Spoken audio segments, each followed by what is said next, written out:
Welcome to day 25 of our epic 40-day 2025 Pacific Northwest road trip as we explore Olympic National Park, Washington State. We begin the day at Hurricane Ridge, then visit Madison Falls and Marymere Falls.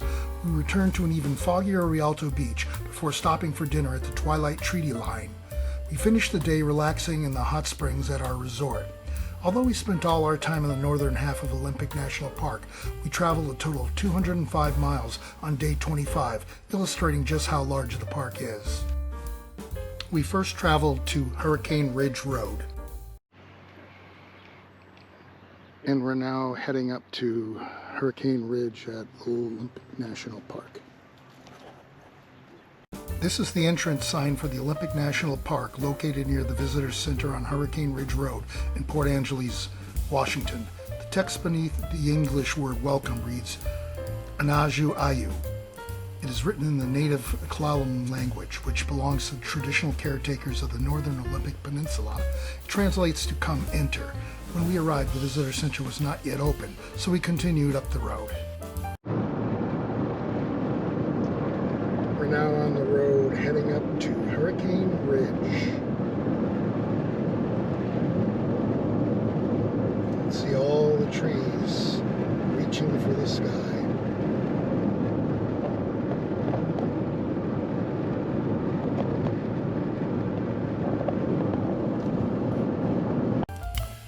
There are 3 short rock tunnels along the Hurricane Ridge Road, which are carved directly through solid basalt outcroppings on the 17-mile drive from Port Angeles up to the subalpine ridge.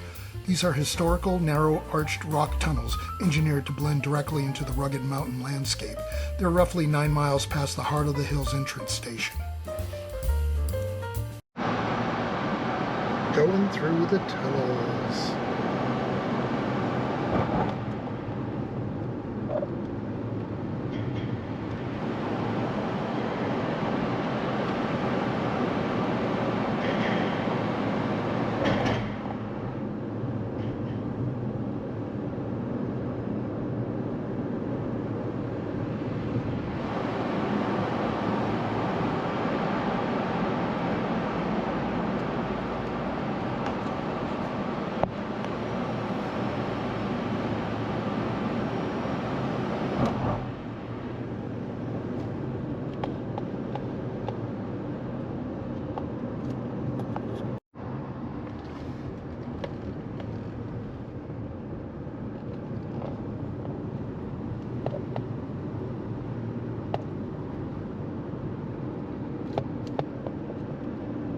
Slow trip to Hurricane Ridge.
Only 2 more miles to go.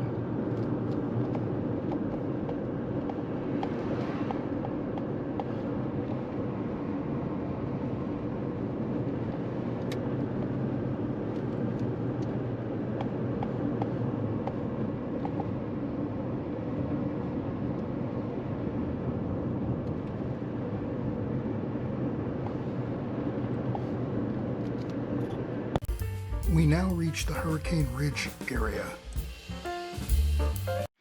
Here we are trying to get to the Hurricane Hill Trail. Went in the wrong direction a bit. but we'll get there.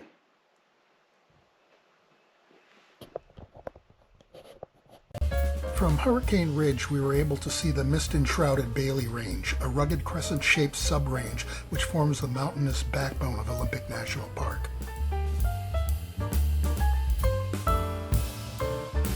At Hurricane Ridge, we weren't able to get a parking spot at the trailhead despite arriving relatively early. The closest parking was about 1.5 miles from the trailhead. We instead did a modified hike, combining portions of the Big Meadows Nature Trail, the Cirque Rim Nature Trail, and the Sunrise Viewpoint Nature Trail. The total length of this path was 0.65 miles with an elevation gain of 43 feet. A slight change in plans. Instead, we're doing the Meadow Trail Loop. We went down to the Hurricane Ridge. We would have had to park in the overflow parking lot, which was 1 mile from the trailhead, and because of the limited amount of time we have here, we didn't want to spend that much time to do just one hike. So instead we're doing relatively easy trail. Our first stop on this hike was the Cirque Rim Overlook. Right through this must go over there. So there's the view from top of the Meadow Loop trailhead, or trail. See some of the Olympic Mountains. This prominent peak is 5,757-foot Hurricane Hill. We had hoped to hike to the summit via the 3.2-mile round-trip Hurricane Hill Trail, but the lack of available parking near the trailhead caused us to forego this hike. The closest parking would have doubled the length of the hike. The stone wall serves as a scenic overlook safety barrier. Visitors at this high altitude point are looking over the glacially carved subalpine basin with the dense evergreen forests and steep slopes of the Olympic mountain range stretching into the distance. We made another observation along the Cirque Rim Nature Trail. So the You want to go down there, or is that too much? trailhead for the Hurricane Ridge is up over there. You can see it in the distance. That's where we were going to hike, but there just wasn't any parking at this time. From this spot, we had our first views of Mount Angeles. So there's still some spectacular views from here.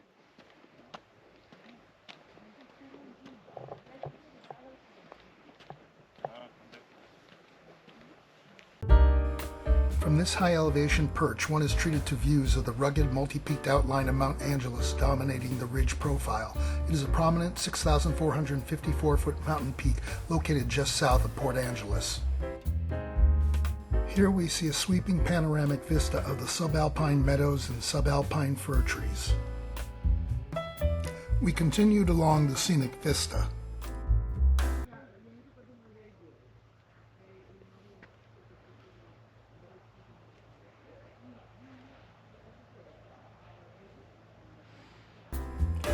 Here is another view of Mount Angeles. We next came to the Hurricane Ridge ski and snowboard area. Here's some more.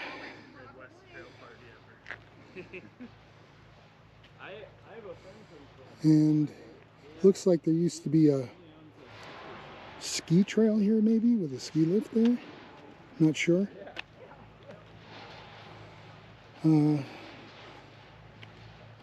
Those are the many hikes you can do. We're not going to do today. The Hurricane Ridge ski and snowboard area is a community-oriented winter sports destination. It stands out as the westernmost ski resort in the continental United States and is one of only 3 lift-serviced ski areas operating entirely inside a U.S. national park. This is the Olympic Ski Patrol building known as Ice Station Zebra. It serves as a base for the volunteer and professional ski patrollers supporting the Hurricane Ridge ski area.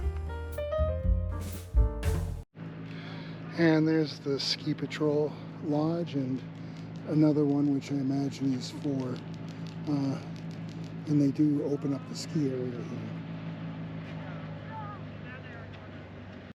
We now traverse the Sunrise Viewpoint Nature Trail portion of our hike.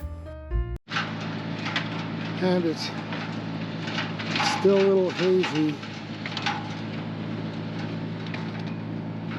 but that's the Olympic range.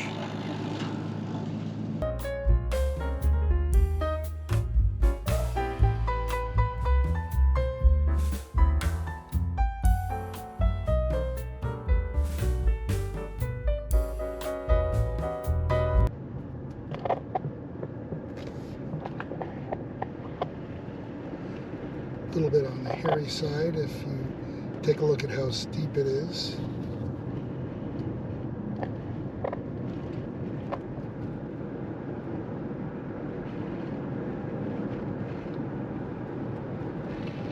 But quite the scenes and views going down.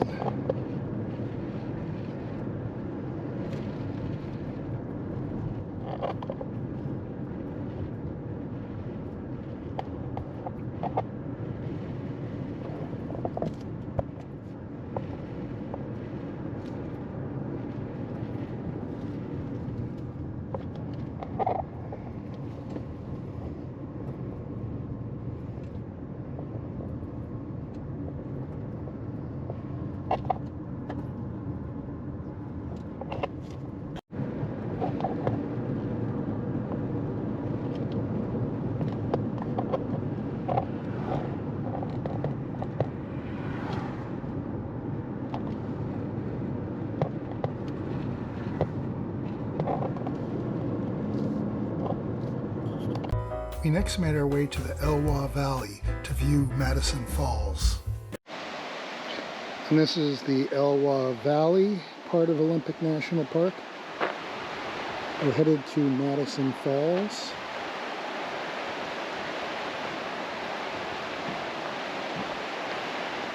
The Elwha Valley is a scenic and ecologically significant region featuring the free-flowing Elwha River, historic homestead sites, and extensive lowland forests.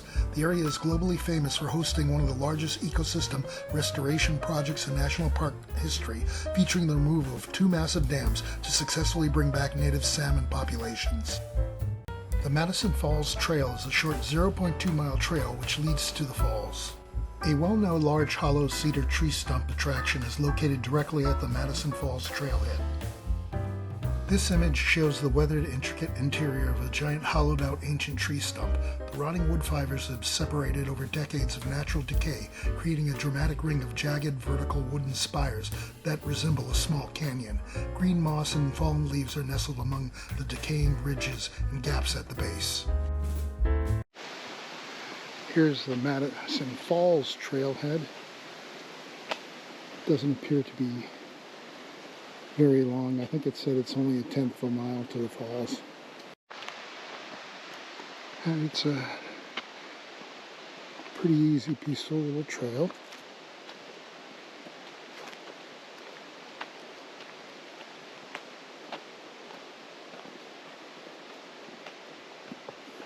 If you want to be adventurous, you can go off. But we want to see the falls. After hiking a 1/10 of a mile, we arrived at the falls.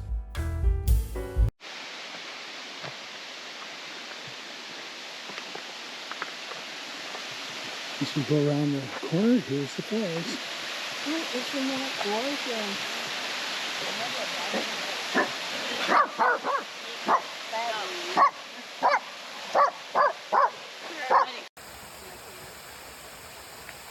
And this is the Madison Falls. Madison Creek Falls is a stunning 60-foot waterfall. It is widely celebrated as the most accessible waterfall in the entire national park, making it highly popular for families, strollers, wheelchair users, and dogs. We next made our way to Marymere Falls. The Marymere Falls Trail is a highly popular 1.8-mile out-and-back hike located near the stunning shores of Lake Crescent. Winding through a classic Pacific Northwest old-growth forest, features a minimal elevation gain of 324 feet and leads to a spectacular 90-foot waterfall. And we're now headed to Marymere Falls.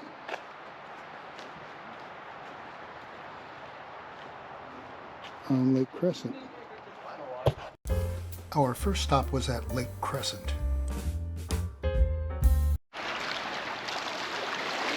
This is Lake Crescent from the Marymere Falls Trail.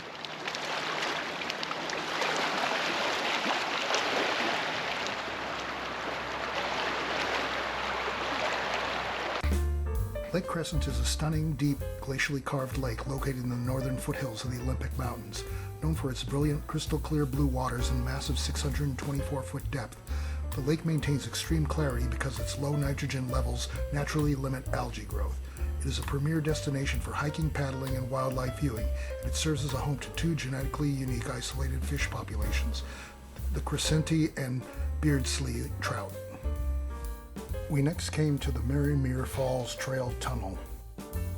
To go through a pedestrian tunnel under the road.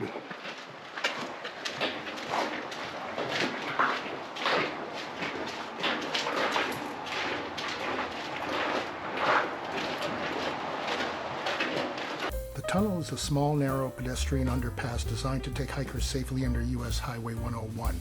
Passing through it serves as the gateway into the lush, mossy, old-growth forest that leads to the 90-foot waterfall. As we emerged from the tunnel, this magnificent tree covered in moss was over here. This is the famous moss-covered big-leaf maple, Acer macrophyllum, located on the Marymere Falls Trail. The massive spreading limbs are densely draped in epiphytic mosses and ferns, which thrive in the high levels of moisture in the region. We continued on the hike through the old-growth forest. It's a nice little hike through the forest. Continuing on the Marymere Falls hike, you can start to hear the water, so we must be getting close. We now reach the area where the trail met Barnes Creek. Here's the river the falls goes down to. Barnes Creek is a peaceful forested stream that originates at Happy Lake Ridge and flows directly into Lake Crescent. It is famous for being the home of the endemic crescentii cutthroat trout.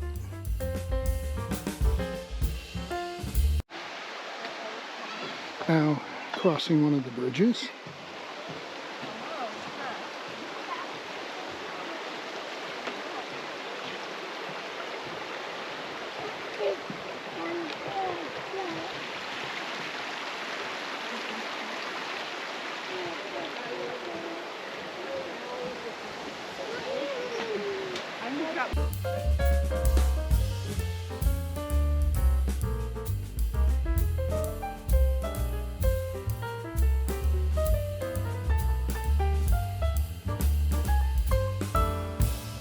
We next came to where the trail crosses Falls Creek.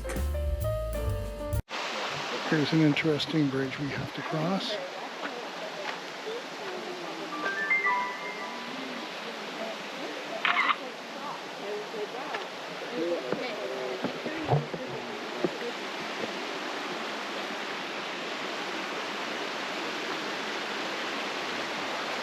One-person bridge.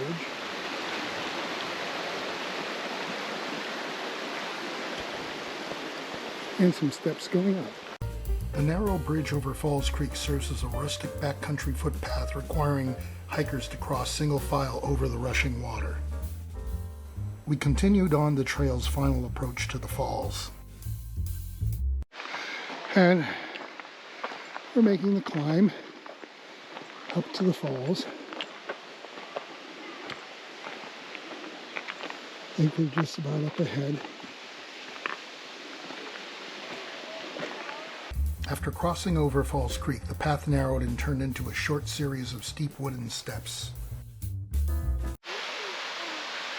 And there's some water falling down there, but we've told it's just one more hill.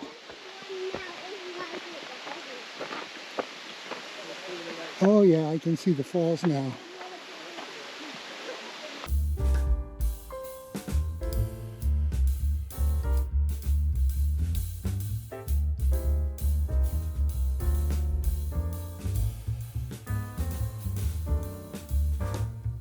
We now came to Marymere Falls. And right around the corner to the beautiful views of the falls.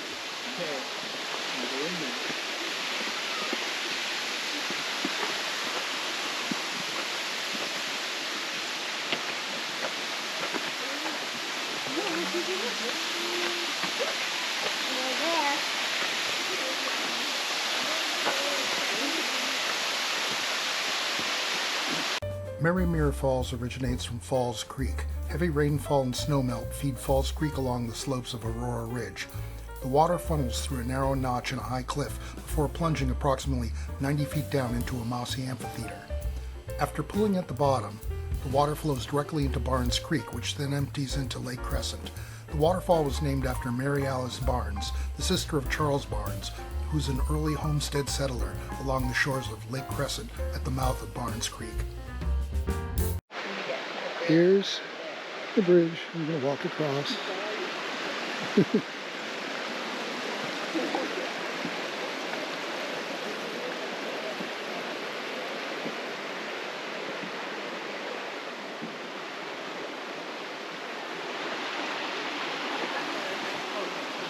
And there's Mary coming across the bridge. Yep.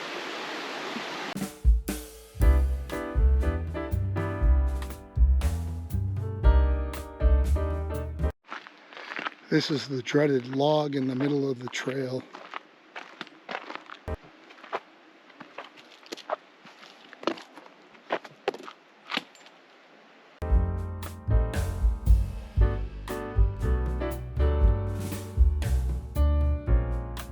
We now headed to Rialto Beach, which we hoped would be clearer than the previous day. Here's Rialto Beach today, and it's foggier than it was yesterday. I'm not sure how much we can really see.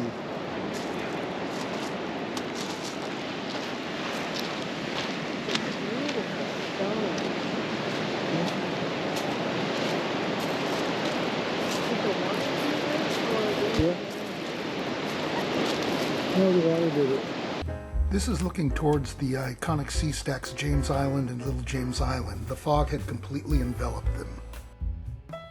The same could be said for the views from the rest of the beach.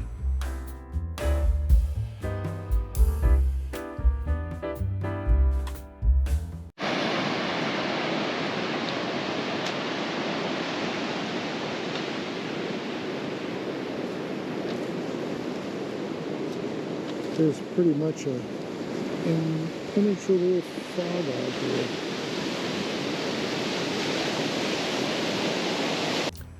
This object washed ashore in the pebble-covered shoreline of Rialto Beach is a juvenile bull kelp. Bull kelp is a large, annual brown macroalgae native to the Pacific Northwest coast. The distinct hollow bulbous structure in the center is a nematocyst, a gas-filled float which provides buoyancy in the water to hold the long, strap-like leafy blades up towards the ocean's surface to maximize sunlight exposure for photosynthesis. Stranded bull kelp on the beach forms a vital part of the coastal ecosystem, providing shelter and a key food source for beach scavengers like amphipods or beach fleas and shore crabs.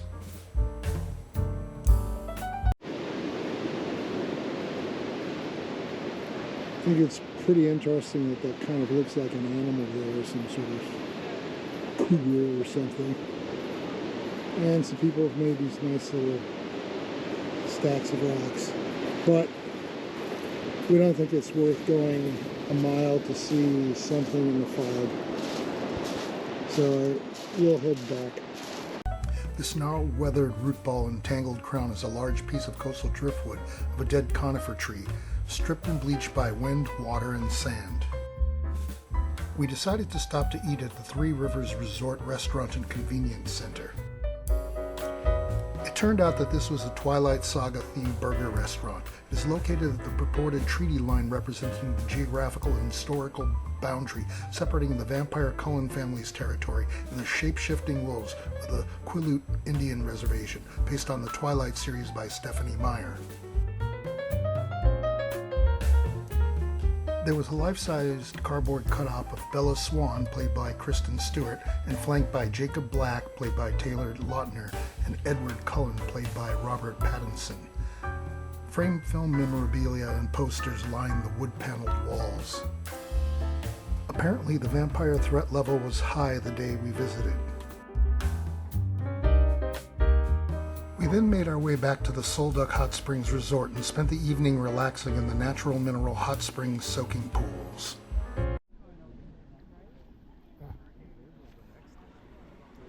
I wanted to go there so I could put it someplace dry. Okay. Okay. So you're still going to sit there? Okay. Okay, whatever. Yeah. Oh. I didn't realize I had it going. Okay. Well, that's really hot water coming out. Oh.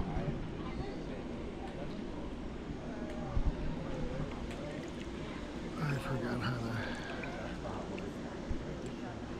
Do the selfie with it? Yeah.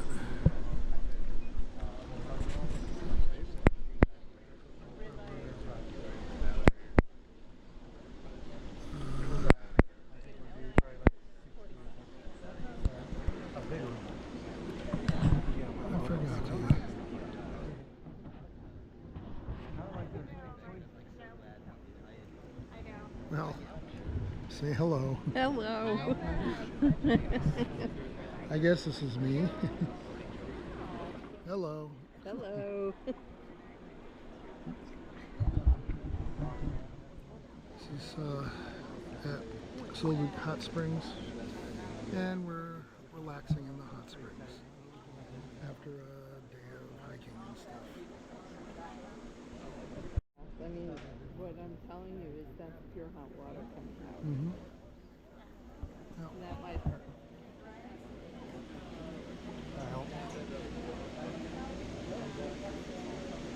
There's the mountains and stuff. And this is the medium one. Mary and I both purchased Solduck Hot Springs souvenir t-shirts. This is my souvenir pin from Olympic National Park. I have added it to my faux Rangers hat. Mary and I thank you for watching day 25 of our 2025 Pacific Northwest road trip, where we began the day at Hurricane Ridge, where we had hoped to hike the Hurricane Hill Trail. Despite arriving early, all the parking spots near the trailhead were taken, and the closest parking we could find was 1.5 miles away. We instead did a modified hike combining portions of 3 trails in the area. We next headed to Elwha Valley for a short hike to Madison Falls. We then hiked the Marymere Falls Trail, and our final stop of the day in the park was a return to Rialto Beach. Unfortunately, it was too foggy to see anything. In retrospect, we should have bit the bullet and hiked the additional 3 miles at Hurricane Ridge, as we didn't do that so that we would have time to return to Rialto Beach. The dinner at the Twilight Treaty Line was a fun surprise, even though I'm not big on the Twilight saga. Finishing the day relaxing in the natural mineral hot spring soaking pools was a great way to cap off a busy day. We hope you'll join us for day 26, where we finish up our stay at Olympic National Park by hiking the Solduck Falls Trail. We then head off to Seattle, where we have dinner with high school friend Art Nunes and his wife Brenda, and stay at the fantastic McMinim's Anderson School Hotel in Bothell, Washington.